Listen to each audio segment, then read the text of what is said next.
Spider-Man, Spider-Man, does whatever a spider can. Spins a web. Welcome to I'm Your Target Demographic, and today we're looking at Spider-Man from Marvel Comics. We're going to cover the history of the character, some highlights, and some cool facts that you likely didn't know. So let's dive into it. Spider-Man first appeared in 1962 in a comic called Amazing Fantasy. In that time, teenagers were often seen as sidekicks like Bucky Barnes or Robin. Spider-Man was a teenager, but he was on his own.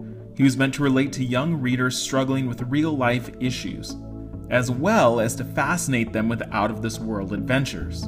His real name is Peter Parker, and he lost both of his parents, a trope somewhat familiar to many superheroes. He was raised by his aunt and uncle. Peter was smart, a young scientist, and was often the underdog in his stories. After being bitten by a radioactive spider, Peter Parker gained super strength, the ability to climb on walls, and something called a spider sense, which would alert and warn him about potential threats. He used his scientific brilliance to invent wrist-mounted web shooters, which is how he's able to travel the city so quickly.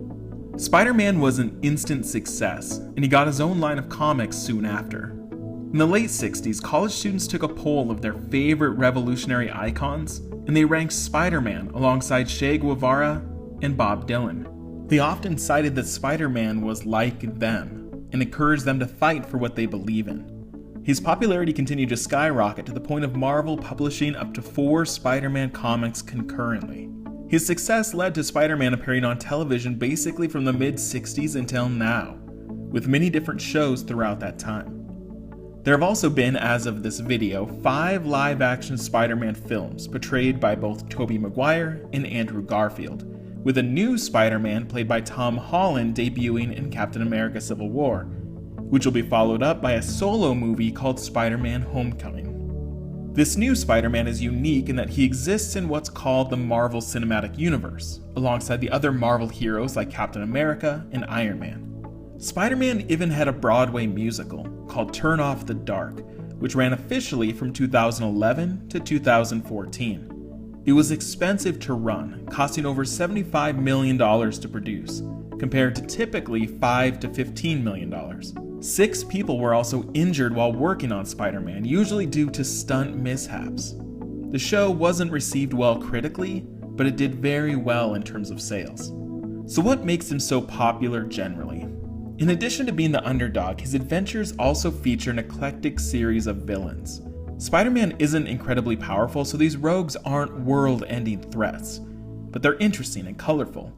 Many of them, like Spider-Man himself, are the embodiments of animals and insects, such as the scorpion, the rhino, and the vulture.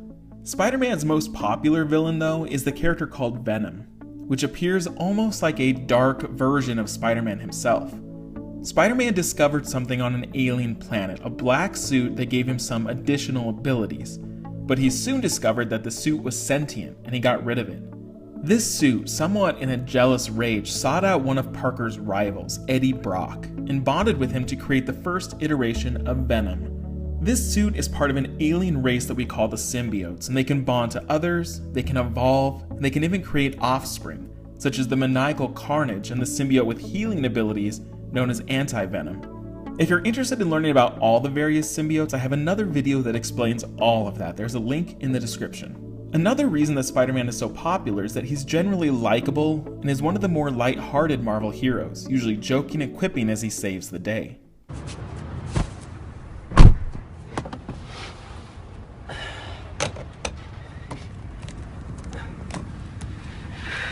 You know, in the future, if you're gonna steal cars, don't dress like a car thief, man. What are you? You a cop? Really? You seriously think I'm a cop? Things can get dark for Spider-Man 2, though.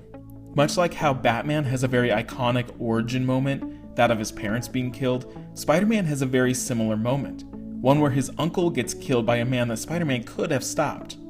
It's the same guy, Uncle Ben, who gives Peter wisdom that has since become one of the most well-known catchphrases in comic book history.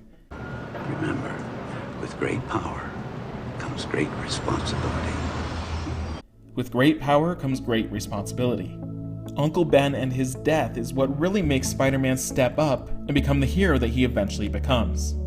Spider-Man has another moment that is incredibly iconic, which is the death of his first love, Gwen Stacy. which was finally realized on the big screen in Andrew Garfield's Amazing Spider-Man 2. The villainous Green Goblin throws Gwen Stacy off a bridge, and Spider-Man attempts to save her, catching her with his web just in time. However, it's ultimately the whiplash from the webbing that kills her, haunting Peter Parker for a long time. This was monumental at the time, as killing important characters was still a taboo thing to do. The trope of killing off loved ones is still referred to as the Gwen Stacy effect. Peter Parker was able to move on though, falling in love with Mary Jane Watson. This relationship is more synonymous with Spider-Man, since Mary Jane has been his on-again, off-again romance for many years. He even went on to get married to Mary Jane, and there are even storylines imagining if they had a family. However, this was all undone by a controversial storyline that aimed to make Peter Parker younger and cooler again by undoing his marriage to Mary Jane. Those are just some highlights. Like other character profiles like this, I could go on for days about story moments and characters that stand out, the whole Spider-Man mythology, but this is meant as a brief and superficial overview. In the comments below, tell me your favorite Spider-Man related things, favorite stories, favorite villains, favorite movies. Let's talk about Spider-Man. Wherever there's a hang, you'll find a Spider-Man.